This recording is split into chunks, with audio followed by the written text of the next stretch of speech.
Well, hello, all my model car building buddies. This is take 3 of Glenn's models. I'm Glenn, and the truth is, I tell people I have 9 dogs, but really, 9 dogs have me.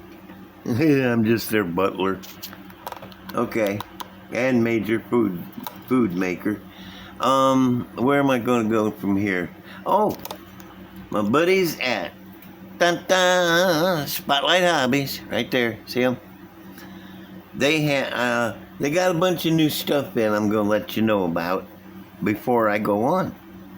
They have that new magazine, that model car magazine called Auto Modeler. Yep. I haven't got one yet, but I'm gonna have one soon. I'll be making my order, and I'll go through it and show y'all some of the stuff in it. Also, they got in that 77 Dodge 4x4 step-side pickup truck called Warlock. That thing is cool, man. It's got the big old Warlock decal on the side. Yup. And they got the MPC 69 Plymouth Barracuda back, the fastback.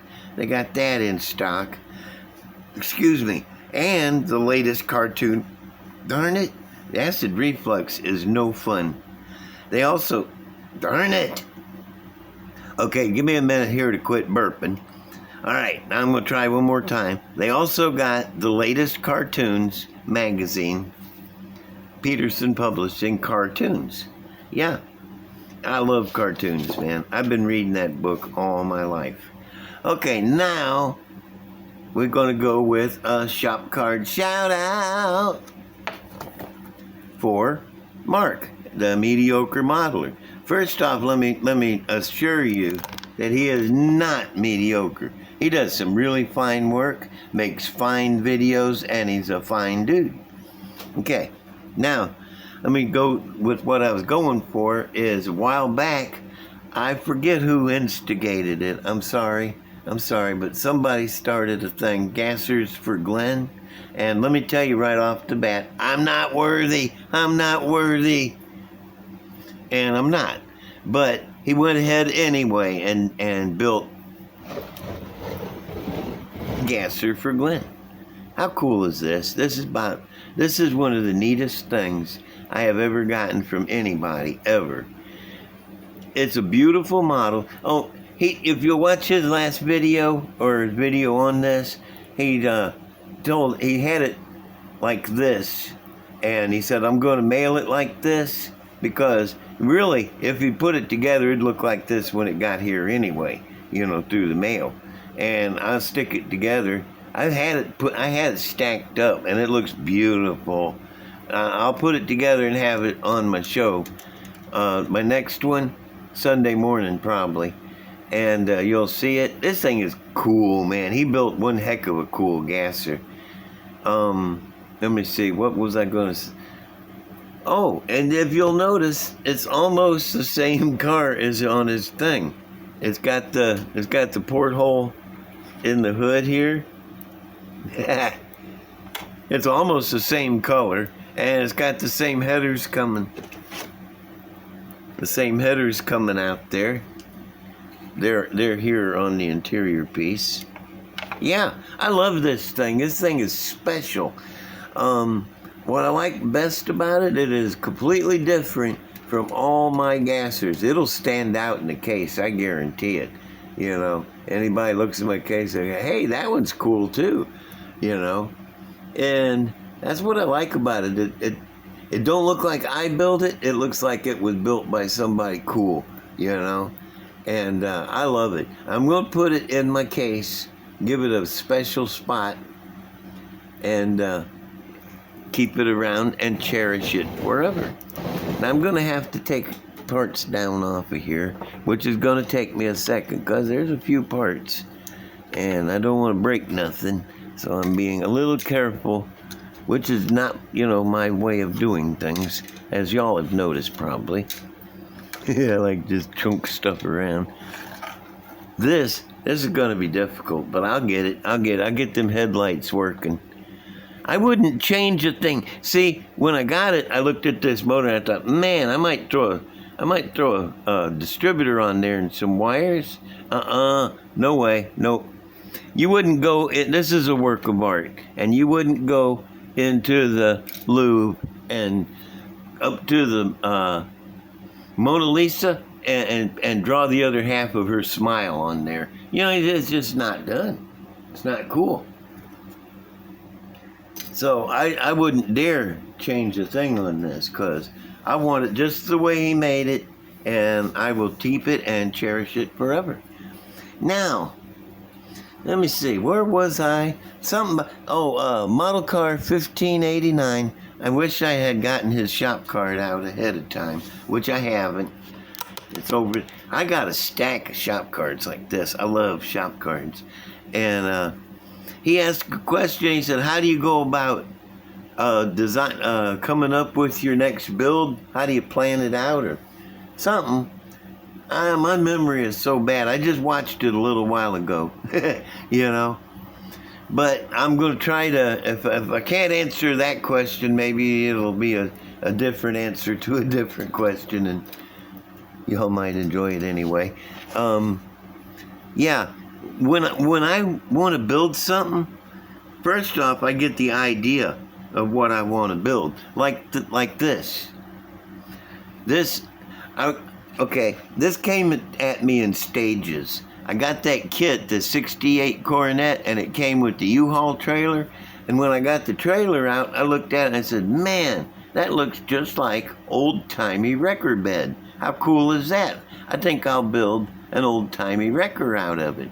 So that's where this idea got started. And then, since it's a parts box build, I had to go to the parts box and come up with a body, come up with motors and parts.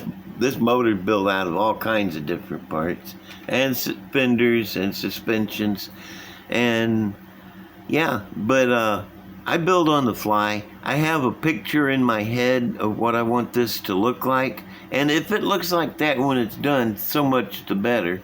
But as I see it grow before me, I can see what else it needs. Like right now, when you look at it, you'd see the motor definitely needs to be sitting up about that high. Right about there. And you'd see where I had to raise the roof up. I'm going to raise the doors too, but not until the last thing, because I'll break them. They're so, they're kind of thin and spindly. So I'll do that last. But yeah, I just build on the fly, like the RV. Every time I do something to it, I'll sit back and look at it. What next? And it'll tell me. Build will tell me. I don't build like everybody else, though. Kit from the box. I've been building so long, since I was 7, and I'm 71 now, so do the math. So I don't have to. And you can only build just so long before you start getting tired. I have never lost my passion for building models. I have always had that little spark in me that says, hey, why don't you create something cool? And that's what I like to do, is I like to create cool stuff. Now, here is another way, though, that things happen on coming up with a new build. And I'll show you here in just a second, as soon as this thing gets back around to the proper position. Oh, and don't let me forget, you're going to help. I got to show you this. Oh, it's so cool. I'd better show you now before I forget, because I forget stuff. I'm going to push this back for a second. Don't let me forget where I'm at. Y'all help me remember. Remember, I needed a hose for my airbrush? Well, Mark, dude, you are so generous and such a great guy. You don't know how long I wanted a hose for this gun. I traded a good friend, traded this to me about a year ago. And I don't order off the internet because I'd get my identity stolen. I just don't. I ordered from Spotlight because I trust them. Nobody else, though. So I had to find one in person, and I couldn't do it. I went to Horrible Freight and Home Depot and all those places. Nobody had them. Mark had one, sent it to me, saved my life. This end for the air compressor. This end fit the airbrush. And I'll show you towards the end of this video why this is so important that I got it now. Okay, thank you, Mark. You generous guy, you awesome dude. You're a cool dude. Now, another way builds get in my head started is by accident, like this. I took this off of here because I was cutting out some of this for the motor to fit. That's what I was doing, is making room for the motor, and I set it down in front of it. Yeah, just, you know, because I've got limited space on my workbench. So I took it off and set it down on the front. Have y'all, and first let me ask you a question. If you go to Jay Leno's Garage, best show, really good show. Go to Jay Leno's Garage and look up his Mercedes car hauler from, I think it's like a 30s or 40s. It might be from the 50s, I don't know. But it's a car hauler, and the entire cab from the car hauler sits in front of the wheels. Wheels are all the way back here, and then this is a flatbed. And when I set this down in front, I was reminded of that car hauler, that because this looks cool with the cab all the way sticking out in the front here, front wheels here, and then cab, and then just you know, make matters worse, I had this little Fiat grill. You know, now I'd have to shorten this a lot. There's no reason for it to stick out this far. I'd have to take a bunch off of here and the cowl and shorten it up. But look at this. Use your imagination now, that one in your head, and imagine this is flat. Maybe move the back wheels up to about here, and then put the flatbed on it. It comes up a little higher in the front because your motor's right here between the front axle. And then this. Now, I don't know if this is exactly what I'll end up with. I'm more than likely not. I'll probably find a pair of 32 fenders. And I don't know. I gotta look through my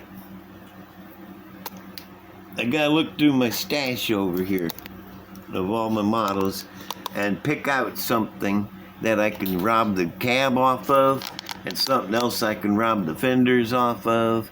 Stuff like that. But, oh my goodness, if y'all had seen that Mercedes car hauler, it had the old gull wing on the back. Oh, had the old gull wing on the back here, gull wing Mercedes, and the whole cab of the truck stuck out in front. A weird looking thing, but so cool. And Jay Leno's got it on his show. So y'all check that out. That is awesome. And this is a future project I will be building as soon as I find all the parts to make one. Seriously.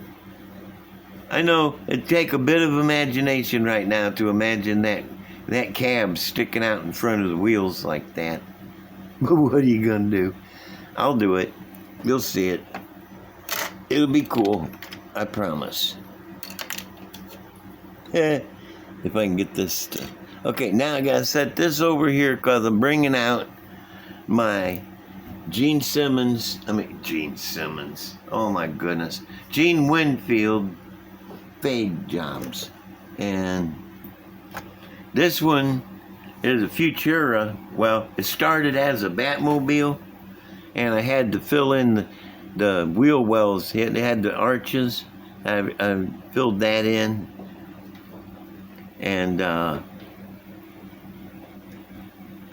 filled in these things on the back here at the end of the thing. Took the back off of them and changed the back end. Anyway, it's just, I took the Batmobile and made it into Bruce Wayne's car. This is what Bruce Wayne drives, so he, you know, nobody finds out he's Batman.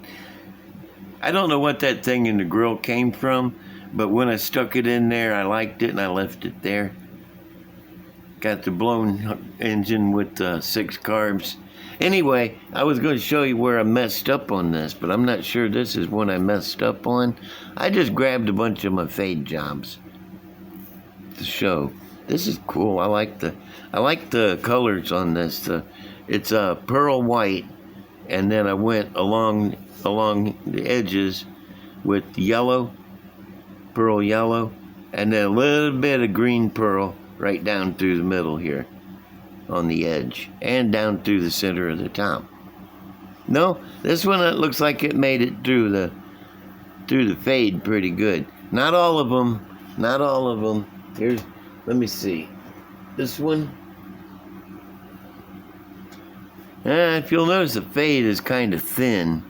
I got it that far, and I said, I'm not going to go any farther because I'll mess it up. When I get my airbrush going and my paint station going, I might need to turn this off. Yeah, it's kind of washing it out. When I get it going, I'm going to do some videos on how to do this fade and how to paint a car, the model car, with the airbrush the right way, with not a pullback airbrush. Darn, this one's pretty good too. I know I got some bad fade jobs here out of that pullback airbrush. I brought out a bunch of them, bunch of models. I got a few of these that's got the fade on it. This is a Predicta.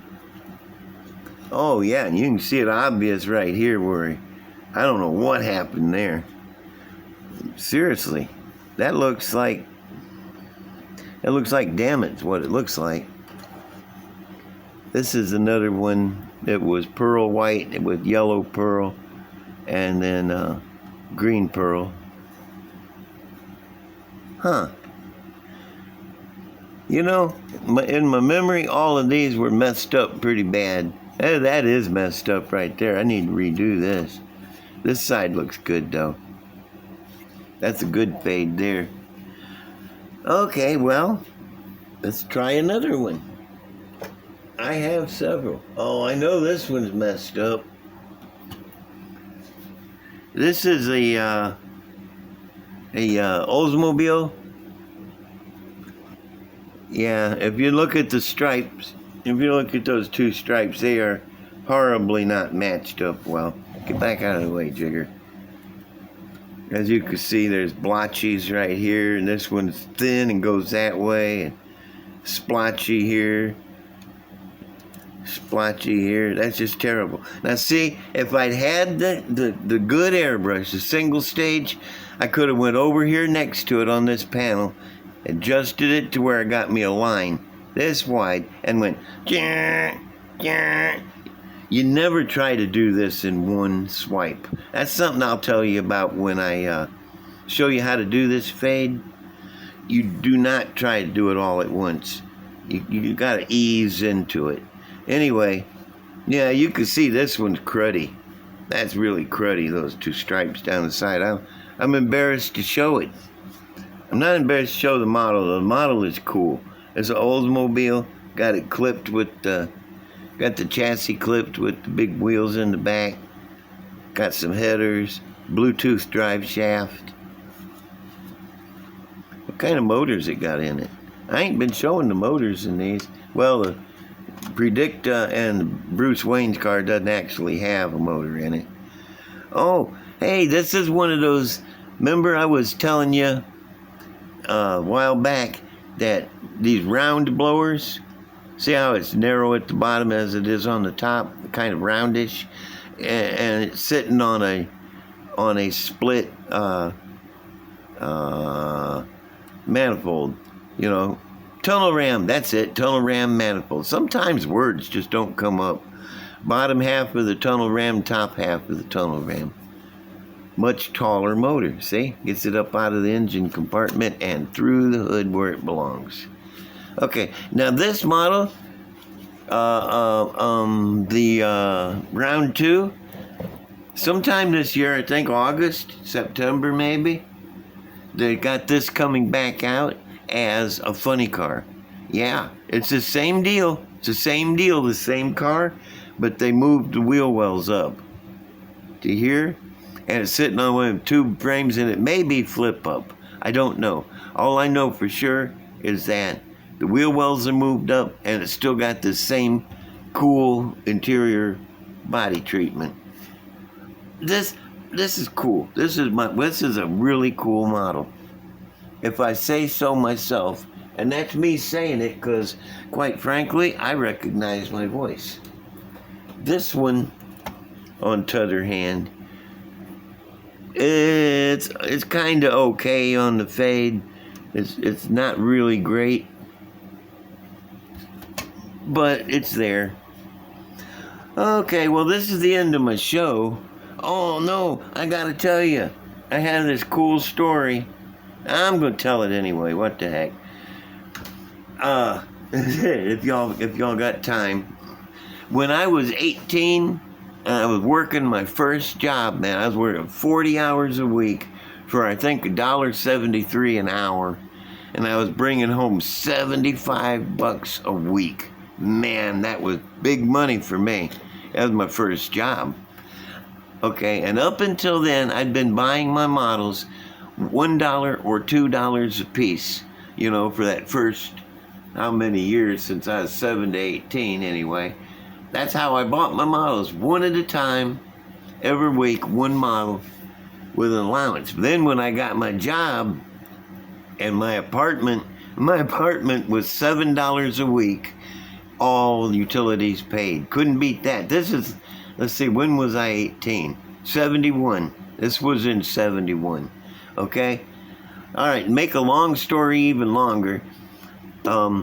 That's how I was getting my models. So you can imagine my thrill and jubilation when I walked into Woolworths to look at models to see which one I could buy. And I just had my new paycheck, my first big paycheck in my pocket. And I thought, maybe even buy two this week. I'm rich. And I looked, and they had decided they was going to sell all their models, close out, get rid of them. So they took every single model in the store, and they had a wide variety. And they stacked them up in a pyramid right next to the cash registers, so people might, snag them as they go out. But the thing was, every single model had this big red ball on the side sticker that said 50 cents. 50 cents, okay? And it's one of those genie moments where you find the genie bottle and you get a wish, but the genie wishes always come with a downside. Yeah, you get a car, but it's parked in your apartment. Something like that, if you wish for a car. You know how that stuff works. Well, that's how this worked. I said, my God, I'm going to buy every model I can get my hands on. I went crazy. I said, I'm going to buy $20 worth of models. Yup. I stacked 40 models up next to the cash register there. A mountain of them. And she started running them through, 50 cents, 50 cents, 50 cents. I said, stop when you get to $20. And I ain't kidding, man. There was, that caterpillar, Ertl caterpillar. I think it was in there. I remember a few of the models. All I remember is there was 40 of them. Anyway, the downside was, I looked at that after she got them checked out and I paid for them. I looked at that mountain of models and I thought, how am I going to get them home? I'm walking. I wasn't in a car or even on a bicycle. I was walking 10 blocks from my house, city blocks, the long ones. Well, the lady, she was really nice and clever. She bundled them all up into two big cubes using that baling string they got. Made two big cubes, and I got one in each hand holding by the middle, and I picking them up. And let me tell you, 40 models weighs a lot, especially when you're holding through thin cords going through your fingers. I was able to go a block at a time and then sit down and let the blood come back through my fingers, and then pick them up, carry them another block. Oh man, it was an endurance, but I did it. I got them home. Carried them all the way upstairs into my apartment. It just collapsed. But man, can you imagine buying 40 models for $20 today? Never happened again. But that's one of the finest points in my modeling career, one of my favorite things that ever happened to me there. I hope y'all liked it. And oh my goodness, look at it, 25 minutes. I am too chatty. Okay, well, I'm going to go. If y'all don't mind, give me a like and a comment. I'm behind on my comments, but send them anyway. I'm still answering them. And share with your buddies and subscribe. Please, come on. Y'all need to subscribe. And I will see y'all later. Thanks for stopping by.